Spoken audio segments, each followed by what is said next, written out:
Lilinawin ko lang ha, hindi kami pumunta dito para sirain yung maganda rin yung lugar. Katunayan, pumunta kami dito para tulungan kayo.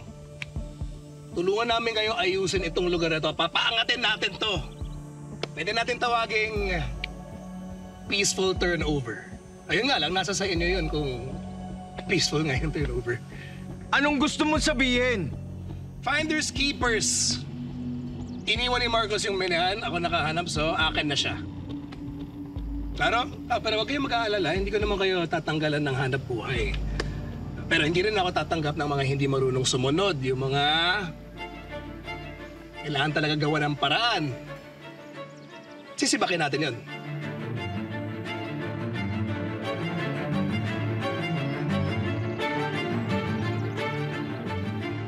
Naintindihan nyo? Pero nakikita ko naman na pare-pareho naman tayong maprinsipyong mga tao. So, bibigyan ko kayo ng pagkakataon. Yung mga ayaw sumama sa akin, pwede kayong umalis. Pero hindi na kayo babalik dito sa Bayang Pag-asa.